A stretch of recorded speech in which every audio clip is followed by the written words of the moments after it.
Kada Film Akademi'nin çılgın ve esrarengiz takipçileri, yepyeni bir videoyla karşınızdayım. Bu videoda şöyle bir şey yapacağız. Normalde bildiğiniz gibi sadece bizim alanda değil, tüm mecralarda, Instagram'ından YouTube'una, yemek videosu, mutfak videosu çekeninden inşaat videosu çekenine kadar yurt dışında güzel olan içeriklerden ne var ne yok çorlayıp Türkçe'ye çevirip o şekilde içerik üretiliyor. Zaten bildiğiniz gibi buna çok da karşı değilim. Yapılsın, içerik üretmek ana dilde bilmeyenler için iyi bir şey. Ben de bu videoda dünyada da Türkiye'de de yapılmamış bir şey deneyeceğim. Madem sürekli dışarıdan içerik alıyoruz ve onları Türkçe'ye çevirip içerik yapıyoruz ya. Dedim ki onun yerine Türkçe yapılmış bir içeriği alıp ben de Türkçe yapayım. Mantıklı değil mi? O şekilde yapayım. Niye dedim İngilizce gidip onları çevirmekle uğraşayım. Ve şöyle bir video buldum. Bizim alanda video çekenler, video üretenler kesinlikle zaten Ozan Siha'yı tanır. Kendisi de videolar üreten bir hem YouTuber hem de daha önce ben kısa film festivallerinden hatırlıyorum. Adana Tayfası diyorduk orada. Birçok projede hem görüntü yönetmenliği hem yönetmenlik yapıyordu. Ve özellikle yapay zekalar videolara girdikten sonra içerikleri çok doğru şekilde devam ettirdiğinden hem Türkiye'de hem dünyada viral olabilecek güzel videolar yapmaya başladı. Böyle 2-3 ayda bir belki videoları viral oluyor. Bizi de mutlu ediyor. Asıyoruz bayrakları. Geçtiğimiz hafta da Ozan Sihay şöyle bir video yayınladı Instagram'ında. Zaten bu işlerden biraz anlayanlar bu video tutabilir diye bakıyordu. Bu videoyu evrensel yapan şey de şu oldu. Türkçe bir anlatım yapmıyordu. Sadece videosunu yapıyor. İşte yapay zeka ile kalan kısımları ekliyor ediyor. Kendi deyimiyle bu video Hindistan'da trendlere girmiş. Anladığım kadarıyla sanırım TikTok trendlerinden bahsediyor. Hangi trendlerden olduğunu bilmiyorum. Ama bu da güzel, gurur verici bir şey. Bu zaten bu alanda takip edenler Filmapko'yu, Guerrilla Filmmakers'ı, Filmmakers sayfasını bilir. Onların hepsi de bunu paylaştı. Yani dünyada da bilinen bir video oldu. Daha sonra da 1 milyon izlenen video edit tekniği diye bir video yapmış. Güzel bir şekilde de nasıl yaptığını anlatmış. Ben de bu videoyu gördükten sonra videonun başına dedim ya madem sürekli yabancı sitelerden alıp Türkçe çevirip yapılıyor. Onun yerine Türkçe videoyu alıp Türkçe'ye çevireyim dedim. Tabii şaka bir yana. Ben de şunu düşündüm. Bu videoda Ozan Sihay bu videoyu Premiere'le nasıl yaptığını anlatmış. Ben de bir kaçak kat çıkarak bu videoya dedim ki hem CapCut'la hem Premiere'le nasıl yapıldığını anlatayım. Bir de şöyle bir şey düşündüm. Güzel bir şekilde Ozan Sihay bunu yapmış ya. Bunu dedim son zamanlarda meşhur olan bir sloganımız var ya, yerli ve milli. %100 yerli ve milli Ozan Sihay videosu yapayım dedim. Bu videoyu biraz yerli ve millileştirelim.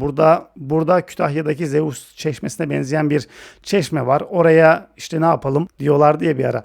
Osmanlı sistemiyle bir şey. Sol tarafa da kale yerine bir Mimar Sinan usulü bir cami ekleyelim ve bu videomuz yerli ve milli olsun. Şuradan geçen yılanı da kırmızı yapalım. Tamamen o şekilde bir video olsun. Tabii bu bir karşılaştırma değil. Ozan Sihay'ın yaptığı bu güzel videoya ayrıca ekleme olacak. Hadi bakalım şöyle İlk başta CapCut'ımıza geçelim. Sonra da Premiere'e. Bu videoyu da bilerek sıralı yaptım. Önce CapCut'ı merak edenler ve CapCut'ı kullananlar oradan baksın. Daha sonra da ben Premiere kullanıyorum, orada görmek istiyorum diyenler oraya baksın. İkisini birden görmek isteyenler de videonun tamamını izleyebilir. Ayrıca şu da var, bu yapay zeka sürekli farklı sonuçlar verdiği için bakalım bizde nasıl bir sonuç verecek onu göreceğiz. Şöyle indirelim. Ozan Sihay zaten videonun altına linki vermişti. Tracking diye bir video. Bunu timeline'ımıza attık. Timeline'ımız şöyle işliyor. Tabii bu full ekran ya. Onun yerine şu basic kısmından şurada %100 ben onu 50 giriyorum. 55 yaptım. Sonra alıp sol tarafa böyle yapıştırdım. Bunu shift ile yaparsam eğer şöyle tamamen düzenli gider. Shift'e basmazsam CapCut'ta bu özellik güzel. Bak getirdiğimde hem yukarı aşağı yaparken hem sağa sola. Tam burası ortası diyor. 50 de götürebilirsin ama shift'e basarsan hiç kaydırma yapmamış olursun. Bu şekilde yaptım. Şimdi videom tamam. Buraları dolduracağım. Daha sonra CapCut'ta şu 3 çizgi var ya, oraya geliyorum ve diyorum ki Export Still Frames. Buraya bastım. Bunu da nereye çıkaralım? Adı yürüyüş 1 olsun bunun adı. Şu export nereye çıkarayım diyor. Ben genelde hep masa üstüne çıkarıyorum. Hızlı proje ise. Zaten fazla bir seçeneği yok CapCut'ın. JPEG ve PNG. Aldım. Kalitesi ne olsun diyor. Kalitesi de bu olsun zaten. Aynı kaliteyi koruyacağım. Okey dedim. Şimdilik geçici süre CapCut'la işim bitti. Photoshop'uma geldim. Oradan da fotoğrafımı aldım. Sonra M tuşu na basabiliriz. Manisa'nın M'si, Malatya'nın M'yi, Kahtalı Mıçı'nın dediği gibi Malatya'nın M'yine basabiliriz. Ya da şuraya uzun bastıktan sonra bak yanında söylüyor M. Kısa yolları buradan görebiliriz. Bastım. Önce şurayı seçtim. Biraz fotoğrafa da girebilirim. Sonra shift'e basılı tuttum ki tekrar yapmayayım. Şöyle seçtim. Sonra bir de şöyle seçtim. Şuralara işlem yaptıracağım. Ve hiçbir şeye basmadan Generate Fill doldur dedim. Sonra bir de Generate'e bastığımda Photoshop diyecek ki tamamdır abi ben anladım senin de demek istediğini. Buraları dolduracağım diyecek. Ben farklı varyasyonlar denemiştim. Bakalım şimdi nasıl olacak. Güzel. Şurayı belki biraz daha boş olan görebilirim. Yılanlı göreceğim ya. O deniz koydu. Bak bunu ilk defa koydu. Daha önce vermemişti. Bu sanki en uygunu yapacağıma. Tamam. Bu benim için güzel. Daha sonra şuraya gelelim. Şu M tuşum yine basılı. Şöyle şurayı seçtim. Buraya olabildiğince yaklaşmayın ki. Çünkü burası hareketli ya. Şöyle şuralarda bir şey olsun. Hatta bunu Ozan Siyah'ın yaptığı gibi Paris'in P'si ya da şurada bak. Şurada free diyor ya, free form pen tool. Buna bastığımda şöyle bir seçeyim şu alanı şöyle. Sonra Ctrl Enter'la seçili olsun. Buraya da şey yazalım. Osmanlı tarzı bir cami yazalım buraya. Biz de kale yerine oraya cami koyacağız. Çünkü amacımız bu videoyu yerli ve milli yapmaktı. Bakalım yapabilecek miyiz? Görelim. O güzel. Selimiye'ye benzedi biraz. Hop. Heh, bu iyi bak bu iyi.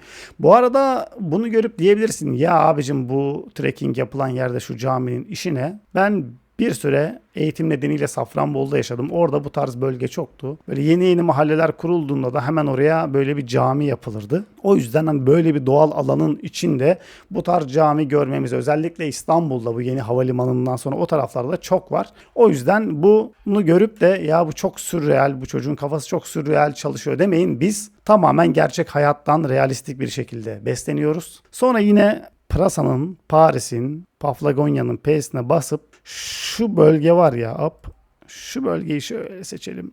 Şurada da güzel bir böyle tarihi bir ev olsun. Osmanlı tipi bir ev. Bu arada İngilizce yerine Türkçeyi de gayet destekliyor. Güzel oluyor. Hatta promptlarda tamamen İngilizce tamamen Türkçe yazınca da aman böyle bir farklılık göstermiyor. O yüzden Türkçe deneyebilirsiniz. Ve benim çizmemden dolayı sanki biraz uzağa ekledi ama bayağı bu verdikleri bayağı kötü oldu. Ben bir daha farklı biraz da uzun bir yer seçeyim.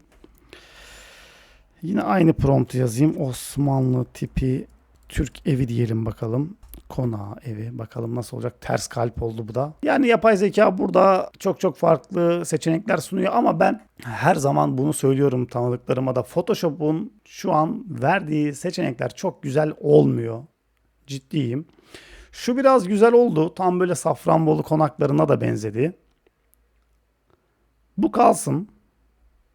Şu da mesela gerçekçilik açısından biraz güzel ama şu olsun. Amacımız yerli ve milliydi. Sonra yine P'deyim. Şuraya bir Ozan Sihay'ın yaptığı gibi şöyle bir böyle çamurdur bir şeyler yapalım. Su birikintisi. Su birikintisi yaptım bana yılan veriyor. Timsah veriyor. Anlamadım böyle. Sürekli denediğim için bu videoyu. Şöyle biraz daha geniş. Hop çok oldu. Şöyle biraz daha geniş bir yer seçelim ve su birikintisi diyelim. Acaba su birikintisi başka bir dilde timsah falan mı demek? Niye bana öyle ilginç şey verdi anlamadım. Bakalım. Allah Allah. Hangi dilde su birikintisi timsah demek acaba? O kadar saçma. İşte Photoshop'un sevmediğim özelliği bu. Bir de Photoshop'ta şöyle bir dandiklik var. Sevgili ve çok sayın takipçilerim. Eğer kötü bir sonuç almışsanız yazdığınız prompttan vesaire bir şeyden daha sonra ya ben adama yanlış şeyler verdim düzelteyim demek yerine daha da kötü sonuçlar veriyor. Ciddiyim bak bu Adobe yetkilileri zaten müşteri hizmetlerini Türkçe bilen bile olmadığı için bizi pek sallayacağını zannetmiyorum. Birikintisi. Photoshop'ta en iyi bu alanda programlardan birisi olduğu için de vazgeçemiyoruz. O yüzden fazla da giydirmeyelim. Ya şaka ölümüne giydirebiliriz. Şu an hala su birikintisi kısmındayım. Maalesef %100 yerli ve milli yapacağımız videomuzda bana Photoshop'um öyle güzel su birikintisi örnekleri veriyor ki aklım hayalim almıyor. Şurada demiştim ya, bu bir sürreal çalışma değil. Şu an sözümü, lafımı, cümlemi geri alıp diyorum ki bu bir sürrealdir. Allah aşkına bir adam akıllı düzgün bir su birikintisi istiyorum Photoshop. Çok mu şey istiyorum? Şöyle bir seçelim bakalım. En önemli kısım burası. Kırmızı bir yılan. Enter'a bastık. Haydi bismillah, bakalım nasıl bir yılan verecek bize Photoshop. Çünkü Photoshop'un her şeyi sürprizlerle dolu. Ve ekleyelim buraya. Yalandan korkarız, yılandan korktuğumuz kadar mıydı? Oo, güzel. Bu da güzel. Bu da güzel. Şu sanki hareket edecek ya. Burada şuralarda sapıtabilir. Büyük ihtimal. Birkaç seçenek daha versin. Bu arada Ozan Sihay'ın orijinal videosu, yayınladığı video çok iyi. Oradaki yılan hareketi çok iyi. Bu dersinde yaptığı yılan hareketi biraz cortlamış. Benim yaptığım alternatiflerde de hep sektör tabiriyle cortladı. Hiç iyi çalışmadı. Yani o, bu arada hani burada Ozan Sihay'a giydirmiyorum, yanlış anlaşılmasın. Luma ve Kling de aynı, hemen hemen aynı sonucu verdi. Benim yaptığım varyasyonlarda da hep bu yılanın o hareketinde bir zıplama oldu. Ozan Sihay'ın bu videosunda da var. O da ders videosu olduğu için mantık büyük ihtimal derdini anlatmak, ne olacak dedi büyük ihtimal. Bıraktı öyle. Bu iyi. Bunu sevdiğim. Önce bu fotoğrafı bir kaydedelim. Bunu şöyle bir kaydedelim. İsmimiz ne olsun? Yürüyüş final diyeyim ben buna. Kaydettim. Sonra C tuşuna bastım. Çukurova'nın C'si bu arada. Şöyle şu kısım. Şurayı da evden mi baz alsam? Evin tam şu köşesinden baz alacağım. Bunu niye yapıyorum biliyor musun? Hem Premiere'de hem CapCut'ta bu çıkan videoyu şuraya yerleştirmek çok zor oluyor. O yüzden keskin bir yeri referans alın. Şimdi birinci yılanın bu olsun. Buna yılan 2 diyoruz. Biz de Ozan Sihay'ın dediği gibi, ya da Snake 2. Niye 2 diyoruz? Çünkü yılansız versiyonunu da 1 diyeceğiz ve yapay zeka buna attığımızda diyeceğiz ki birinci karemiz bu, son karemiz bu. Ona göre bize güzel bir şey ver, adam ol, akıllı ol diyeceğiz. Snake 1 dedik buna da. Yılan 1 dedik. Bunu da masa üstüne kaydettim. Kata gelip bir import eyleyelim bütün hepsini. Hepsini dediğim şu final videom vardı ya, final fotoğrafı. Bunu üste attığımda CapCut, şöyle videom hareket etmeyecek çünkü arka plan gibi düşünün bunu. Şu an hareket edecek. Gördüğün gibi bir bozukluk var. Bunun içinde mask yapacağız. Maska geliyoruz buradan. Burada CapCut büyük ihtimalle bunu yakın zamanda geliştirecek. Hatta ben CapCut'a bir mail de attım bununla ilgili. Premiere'de göstereceğim. Hani az önceki bu Photoshop'taki freeform vardı ya, onu yapabiliyoruz ama burada CapCut'ta böyle bir seçenek yok. Ben sevemedim olmamasını. Bence olmalı. Şöyle uzatalım. Olabildiğince videoyla kesimi olan yere biraz şöyle yamultacağım. Yapın ki. Şöyle bir izleyelim bakalım, var mı sıkıntı? Bayağı var. Şu yukarı taraf. Kısarsak şöyle. Biraz da dönüştürürsek. Şurası biraz işi bozuyor. Biraz daha circle da çok işimize yaramayacak. Bir circle'ı bozarak deneyelim bakalım. Şöyle circle belki biraz daha mı işe yarar acaba? Deneyelim bakalım. Şu tepe biraz işi bozuyor olabilir bizim için. O tepeyi biraz tıraşlamak gerekecek. Şura yılanın olduğu yer. Burayı da biraz kurtaralım.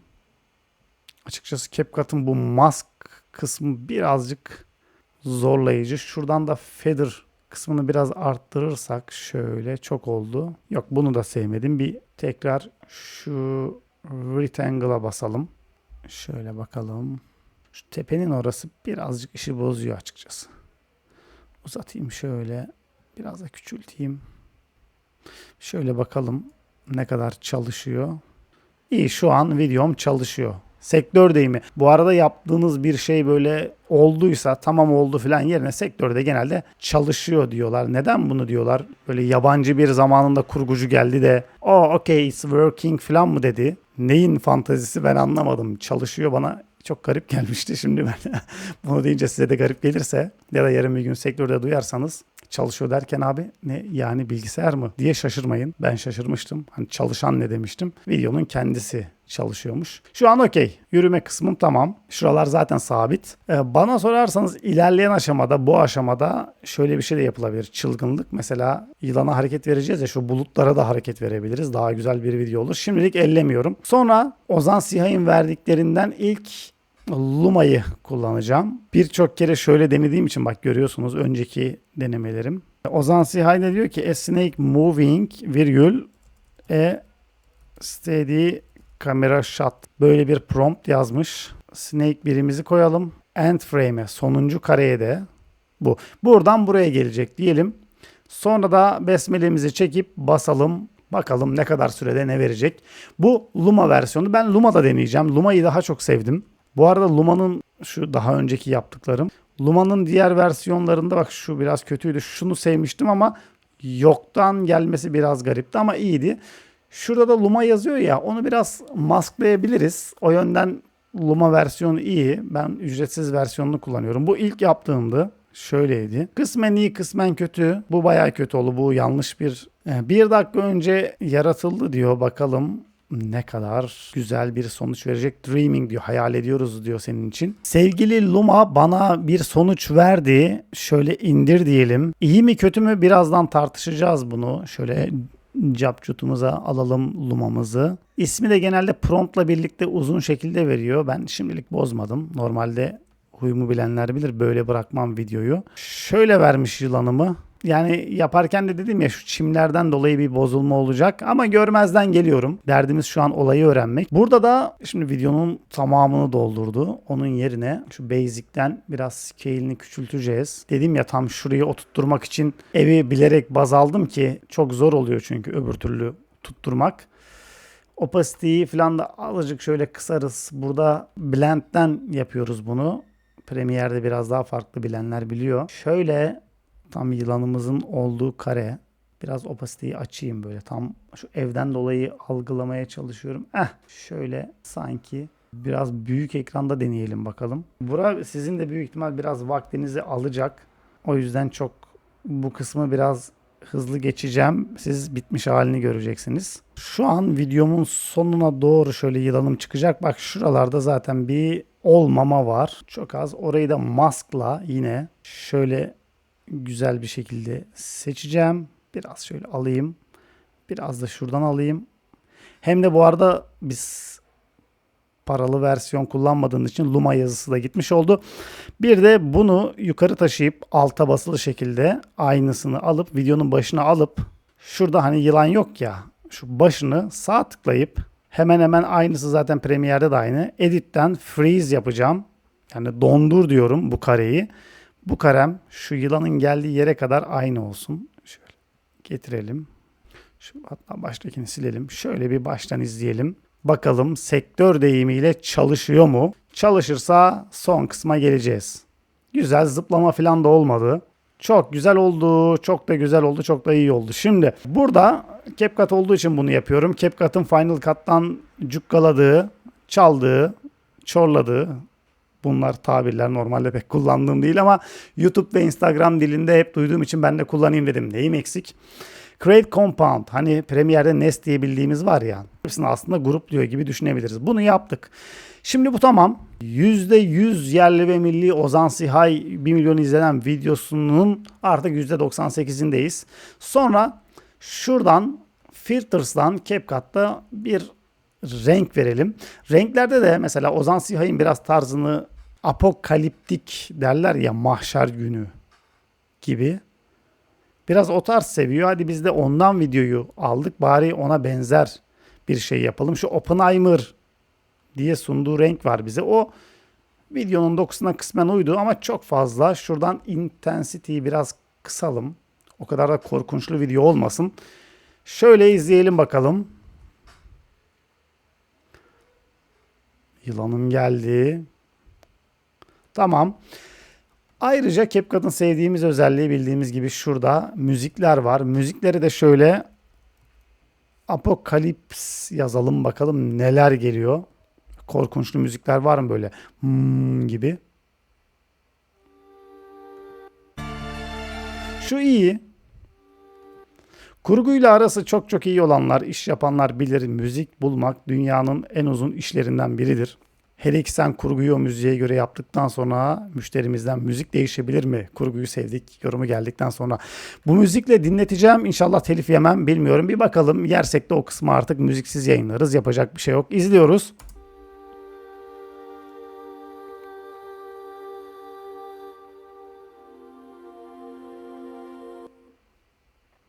Müziğimiz şu sonlarda da azalsın. Zaten çok kısa video. Bu CapCut'la olan versiyonuydu. Benim hoşuma gitti. Bana bu yeterli abicim, gerek yok dersen tamamdır, görüşmek üzere seninle. Ama yok ben kalacağım Premiere versiyonunda göreceğim diyorsan şimdi Premiere'e geçelim. Bir de orada ne sonuç alıyoruz onu görelim hadi. Premiere'de de şimdi Premiere'e başlıyoruz. Ben Premiere kullanıcısıyım. Premiere'siz yapamıyorum. Premiere benim aşkım, her şeyim diyenlerdensen de bu videoyu, bu kısmı izle. İkisini de öğrenmek istiyorsan yine de buradan izle. Zaten Ozan Siyahi Premiere'de yapmış. Onunki gayet güzel olmuş. Oradan da bakabilirsin. Şimdi videomuza basıp şuradan efekt kontrolden ben elle girmeyi bazen tercih ediyorum. Çünkü aynı projede bazen böyle değişiklikler oluyor ya, haberim oluyor. Yine shift'e basılı sola doğru çekiyorum. 0'a 0 yapıyorum. Zaten Ozan Sihay da videoda diyordu. Ben de burada tekrar edeyim. Bunu 0'a 0 yapmamın nedenimiz yoktan karakter giriyor ya buraya. O yüzden. Çünkü bunu ortada bırakırsam birden videoda olur. Saçma olur. Güzel olmaz. Az önce dediğim tabirle çalışmaz. O yüzden böyle. İstersem CapCut'tan yaptığımda direkt de girebilirim ama sıfırdan Premiere'de de yapalım. Yine burada yürüyüş 2 olsun bizim videomuzun adı. Yürüyüş 2, yine M'ye bastım. Zaten söylemiştim. Burayı çok hızlı geçiyorum. Şöyle bastım. Elim shift'e basılı. Kalan yerleri de görmesi için. Sonra Generate Fill'den doldur dedim. Doldur kardeşim. Bakalım bu sefer ne verecek bana Photoshop. Zaten en büyük korkum Photoshop'un saçmalaması. Eğer Photoshop saçmalamazsa benim için bir problem yok. İlki güzel. İlkiyle devam edelim. Sonra yine P'ye basıp şuradan Free Trans, şurayı şöyle bir seçelim. Buraya yine az önceki gibi Osmanlı tarzı bir cami diyoruz. Bakalım bu sefer neler verecek. Oho. Çizimden dolayı biraz perspektif sapıttı. Bunu baştan yapalım bakalım. Çizimimizi biraz daha düzgün yapmalıyız diyor Photoshop. Dümdüz cami yazayım. Geçen denemelerde de dümdüz cami yazınca büyük ihtimal Adobe Stock'tan çekiyor galiba camileri.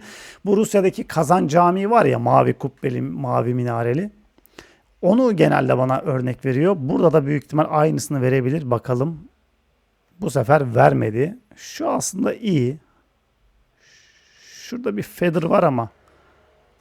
Bu iyi. Sanki yok ama çok şey var. Bu iyi. Bu olsun. Hadi. Sonra şuraya da bir ev koyalım. Haydi bakalım. O çok güzel oldu. Çok da güzel, iyi oldu. Hepsi güzel. Hepsini sevdim.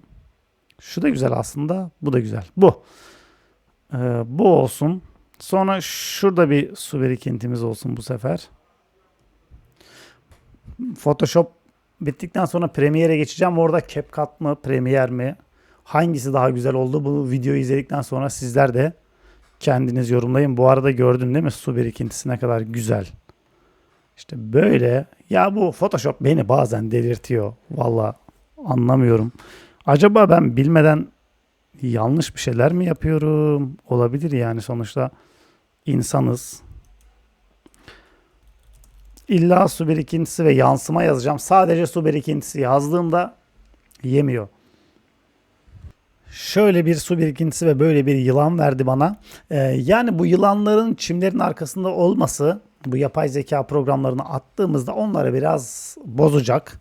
Olabildiğince etraf temiz olursa daha iyi iş çıkar ama burada ana mantık olayın nasıl işlediğini görmek olduğu için şu an biraz böyle görmezden geliyoruz. Şöyle bir bunun çıktısını alalım. Yürüyüş Premiere 2 diyelim buna. JPEG alalım. Normalde böyle işlerde ben PSD alıyorum. Daha profesyonel bir işse. Siz de tavsiyem PSD alın. Hani sürekli tekrar dönebileceğiniz bir işse JPEG ile bırakmayın. Şöyle alalım. Burada zaten fotoğraf üstü olduğu için şu an oynamayacak herhangi bir şey. Videomu üste aldığımda da bu sefer fotoğrafın üzerinde şuraları masklamadığım için videom böyle olacak. Ne yapıyoruz? Bir kere videoma bastım. Seçili olanı olsun. Yine efekt kontrolden buradan opacity'nin hemen altındaki Free Drum Bezier var ya. Bu demin CapCut'ta yoktu. Keşke olsa dediğim. O özellik. Buraya basıyorum çünkü bunun güzelliği şu. Şöyle istediğim yere doğru çizebiliyorum. Demin CapCut'ta bunun acısını, sancısını, çilesini her türlü çektim. Gözlerinizle gördünüz. Aşırı yakın değil, aşırı da uzak değil. Videoya bir şekilde yaptığımda şöyle güzel yedi. Şöyle bir izleyelim. Yılanın hareketsiz haliyle. Gayet güzel, mis gibi oldu. Şimdi yine Photoshop'a dönüp yılan gel bakayım kardeşim buraya. Burada da ben bilerek şu evin tam köşesiyle alacağım. Bunu siz de yapın. Tutturmak çok zor oluyor. Valla adam kafayı yiyor. Burada buna yine 1 2 3. Buna bu sefer yılan diyelim, demin hani snake demiştim ya, bunu düşünerek İngilizce yazmıştım ki Premiere'de tekrar isimler çakışmasın. Bu 2. Buna neden 2 demiştik? Çünkü ilk sahnemiz aslında yılanın olmadığı idi. Buna da yılan 1 diyoruz ve yine buradan JPEG seçiyoruz. OK diyoruz. Aynı prompt yazalım. Bir yılan hareket ediyor. Sabit bir kamera çekiminde dediğimizde diyoruz ki bak bu birinci videomuz, bak bu videomuzun başı, bu da videomuzun sonu. Yılan 1, yılan 2. Haydi kardeşim sen yap bakalım diyoruz. Bu arada 18 dakika oldu. Hala Luma bana vermedi videoyu. Bu videodan bile daha uzun bekledim. Bir tane daha attım 3 dakika. Hala kuyrukta diyor. Bakalım ne zaman verecek. Şunu hızlı yapmıştı ama sonrakini yapmadı. İlla paralı versiyon almamızı bekliyor bu firmalar. Hala bekliyorum. Şöyle bir sıkıntı var Luma'da. Şimdi bu hesabı açtım ben. Ücretsiz bir hesap ya. Bak 36 dakika geçti, 21 dakika geçti. Hala kuyrukta. Başka bir e-mailimle yeni bir hesap açtım. Orada şu an kuyruğu aldı ve Dreaming diyor. Şu an oluşturuyor. Yani demek ki ücretsiz kullanırsanız size her türlü hıyarlığı yapıyor bu programlar. Bunların da derdi zaten satmak. Tamam, adam bedava mı yapsın? Onu da madem bana ücretsiz versiyon, sen şu kadar yapabilirsin, bu kadar kredim var diyorsun. Ver. Bak şurada Dreaming diyor. Bildiğin yapıyor. Birkaç dakika sonra hazır olacak. Ama burada yarım saatten fazladır yaptığım şey. Günlük bir kota da koymamış bu arada, yazmıyor da. Aylık bir kotası var. Burada hala kuyrukta ama şurada birazdan videom bitecek. Buradan da bu deneyimi yaşamış olduk. İlk CapCut'ı yaptığımda bitti. Ben yaklaşık 1 saatten fazladır bunu bekliyorum ki videoyu bitirebileyim. Yani bu videolarda ne büyük emeklerle yapılıyor onu da görün. Hala bekliyorum. Burada hala kuyrukta. Zaten burada da bak diyor ki işte yüksek talep nedeniyle bir süreliğine günlük talepleri 4 taneyle sınırladık. Ben zaten bir tane yaptım sadece. İkincisini koydum, yapmadı. Üçüncüsünde de hala bekletiyor. İlginç. Al bitti. Vallahi beni üzdü. Hemen indirelim. Videomuzu sonlandıralım. Şu an gerçekten bayağı bir beni ayar etti Luma. Buradan da Luma'ya bu şey olsun. Sen misin Killing'i denemeyen. Şöyle az önce yaptığımız yılanımız nerededir? Az önce aldığımız yılanı da alalım. Şöyle biz de sonlara doğru koyalım. Buraya koyduk. Burada da az önce bahsettiğim gibi şurayı oturtturmak biraz zor. Ben o yüzden bak görüyor musun? Şurada evin çatısı var, bura var. Böyle kilit bir şey kesinlikle koyun. Yoksa valla saatlerinizi alabilir bunu oturtturmak. Benden size tavsiye. Boyut aynı. Şu evin şurasını şöyle yakın planda biraz uğraşayım. Şöyle burada yine maskımızı yapalım. Bu sefer kare maskı kullanabilirim. Şöyle yapayım. Şuraya kadar. Bu kare maskı da Premiere'in biraz geliştirmesi lazım bence. Buralar hep hareket ettiği için demin biraz böyle bir şeylik olacak. Şurayı da getireyim. Biraz çok az da feather verdim. Bakalım bir nasıl. Altla kopyasını alıp başa geleyim şöyle. Yılanın olmadığı versiyon. Şurayı da yine add frame hold dersem şöyle. Şurayı da add frame hold dedim. Şöyle bir izlediğimde zaten kısacık bir video. Yılanım çıktı gidiyor. Şurada ufak bir color correction yapılabilir. Buna da biraz bir Lumetri'den şöyle güzel bir color yapalım. Şu şekilde yapalım Lumetri'yi de bir adjustment atalım bunun üzerine. Şöyle. Premiere'inki de bu şekilde olsun. Şöyle Lumetri'ye geldim. Burada hazır bir şey deneyelim. Şu Creative'den alayım bu sefer de. Ne veriyor bana? Kısmen. Şurada bir şeylik oldu. Bleach beyazlatma. Bu da az öncekine yakın. Hadi bu olsun. Şey yapmayalım. Videomuzu da çok uzatmayalım. Intensity'yi de biraz düşürelim. Şöyle bir video. Şöyle bir oynatalım videomuzu. Yılanımız çıktı. Gezginlerimiz gitti. Premiere versiyonu da bu şekildeydi. İşte bu şekilde hem CapCut hem Premiere'le videomuzu yaptık. Aynı şekilde yüz yerli ve milli oldu. Bana sorarsan bu tarz videoda CapCut biraz daha pratik. Mesela o ufak kareyi eşleştirmede olsun. Ondan sonra hazır şekiller vermekte olsun. Biraz daha hızlı olabiliyor ama tabii daha üst düzey bir iş yapıyorsunuz. Compositing var, After Effects'ten geldi ya da diğer programlardan geldi. Tabii Premiere'den çıkmamak daha iyi olur. Hani üst seviye profesyonel kısımdaysanız Avid'dir, Premiere'dir, DaVinci'dir, Final Cut'tır bir nebze. Oralarda yapmak daha iyi. Çünkü o tarz projelerde video paylaşımı oluyor şirketlerle ilgili falan ama arka planda da tabii hatta bakayım şöyle. Hala bak 1 saat olmuş hala Luma vermedi. Bu da aklınızda bulunsun mesela. Günlük yaptınız ama videonuzu size vermiyor. Farklı bir herkesin 3-5 tane e-mail hesabı vardır. Oradan oluşturup videonuzu alın. Ben onu bekliyor olsam hala bekliyor olacaktım. Bu arada benim bu videoyu galiba 5. çekişim. Bu videoda bir ilginçlik var artık. Ne oldu ne bitti bilmiyorum ama bir türlü her böyle videoyu yaptığımda bir aksaklık oldu. Onlardan birisi de bu beklemeydi. Geçenkinde de bu kadar bekletti ama bitmişti. Bunda hala bitmedi. Sonra da bir deneyeyim dedim. Bakalım acaba farklı e-mail adresiyle farklı tarayıcıdan sonuç olacak mı? Gerçekten oldu. Ve nihayet bu videoyu bitirdim. Buraya kadar sabırla izlediğin için çok teşekkür ederim. Güzel bir video oldu. Ben de denemiş oldum. Ozan denk gelirse o da baksın. Onun videosunun yerli ve milli versiyonu nasıl olur? Şaka bir yana tabii o yerli milli kısmı. Sadece aklıma geldi. Başka bir videoyla deneyecektim ama zaten dedim bunun yapılmış versiyonu var. Onunla bana nasıl bir sonuç verecek onu deneyeyim dedim. Ayrıca burada şöyle bir şey var. Burada çekim sabit olduğu için yapmak biraz daha rahat. İlerleyen videolarda özellikle After Effects'in 3D tracking'de ya da Blender'ın 3D tracking'ini deneyerek ya da Maxon'un Cinema 4D'sinde bu tracking'leri deneyerek bir bakabiliriz. Nasıl oluyor, ne bitiyor.